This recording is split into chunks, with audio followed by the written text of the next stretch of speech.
Saudara, di Kabupaten Bengkulu Utara, tepatnya di Desa Pagaruyung, Kecamatan Batiknau, terdapat seorang pemuda yang memiliki alat sakti yang mampu melumpuhkan 2 penjajah di masa kolonial Belanda. Ratu Samban, sebuah nama yang tak asing lagi didengar oleh masyarakat Provinsi Bengkulu, khususnya bagi masyarakat di Kabupaten Bengkulu Utara, di mana nama tersebut dijadikan nama universitas serta nama makam pahlawan. Lalu siapakah Ratu Samban tersebut? Salah satu tokoh masyarakat di Desa Pagaruyung menjelaskan Ratu Samban bukanlah wanita atau seorang ratu. Namun dalam bahasa Rejang, ratu memiliki arti rantau, Samban memiliki arti terdampar. Jadi, Ratu Samban adalah perantau yang terdampar. Perantau yang terdampar tersebut adalah 2 orang yang terdiri dari laki-laki dan perempuan yang saat itu tengah menelusuri aliran sungai Bintunan. Setiba di Desa Pagaruyung, laki-laki dan perempuan tersebut mengalami kendala di mana rakit yang digunakannya tersangkut dan tersambat di batang kayu. 2 orang tersebut pun mendarat dan tinggal di sana.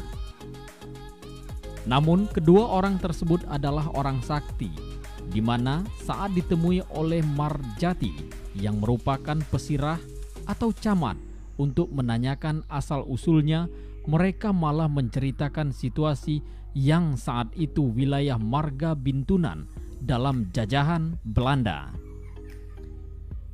Setelah beberapa lama mereka berbincang, seketika dalam kedipan mata 2 orang tersebut hilang dari pandangan mata. Tidak diketahui arah perginya dan hanya meninggalkan pakaian berupa jubah putih dan sorban. Untuk mengenang 2 orang yang dianggap sakti tersebut, Marjati menguburkan pakaian dan sorban di lokasi menghilangnya 2 perantau yang saat ini menjadi lokasi makam Ratu Samban, yakni di Desa Pagaruyung, Kecamatan Batiknau, Kabupaten Bengkulu Utara. Jadi orang 40 ini tidak berani balik lagi ke Palembang.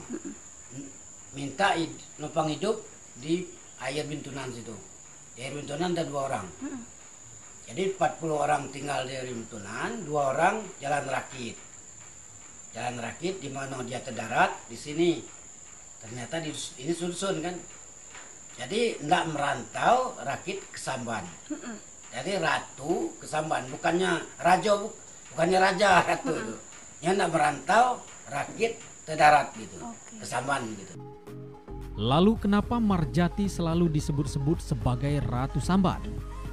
Pada tahun 1873, 2 pejabat kolonial Belanda yakni H. van Amstel dan E. Kastens menyeberangi sungai Bintunan dengan tujuan untuk bermalam di Desa Bintunan. Namun belum sempat mendarat, kedua pejabat Belanda tersebut dibunuh oleh Marjati dengan menggunakan keris miliknya. Lalu jasad pejabat tersebut dibuang di aliran sungai Bintunan, dan sekarang lokasi pembantaian tersebut dijadikan monumen Tugu Marjati atau Ratu Samban. Konon Marjati adalah seorang pesirah yang sakti, di mana ia memiliki keris sakti, senampan sakti, serta tidak mempan ditembak atau ditusuk senjata tajam. Kolonial Belanda sewaktu membantai asisten residen dan konselor di air Bintunan. Bahkan Marjati mampu menghilang saat ia menjadi incaran penjajah karena telah membunuh 2 pejabat Belanda. Hal tersebutlah yang membuat warga Desa Pagaruyung memberi gelar Marjati pahlawan Ratu Samban. Belanda bahkan ingin ditangkap malah hilang. Nah, dia kan punya keris sakti, punya senjata sakti, ya punya senapan sakti. Nah, seperti itu. Sementara itu, sehabis melakukan pembantaian oleh kolonial Belanda, Marjati terus dicari hingga pada tahun 1889.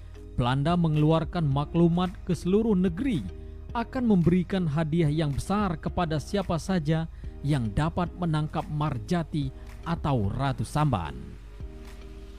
Tanggal 24 Maret 1889, kolonial Belanda berhasil menemukan Marjati, lalu langsung mengeksekusinya hingga meninggal di atas rakit. Sebagaimana 2 pejabat Belanda dieksekusi oleh Ratu Samban. Lalu jasadnya pun dimakamkan oleh masyarakat di Pematang Telas, Desa Pagaruyung, Kecamatan Batiknau. Hanya saja makam Marjati tidak dirawat dan menjadi makam keramat. Sejarah tentang Marjati memang memiliki banyak versi dari setiap narasumber. Namun besar harapan dari pemerintah Desa Pagaruyung agar sejarah ini menjadi satu narasi yang sama, sehingga kisah pahlawan sakti asal Bengkulu Utara ini tidak hilang di telan zaman. Tim Liputan TVRI Bengkulu melaporkan.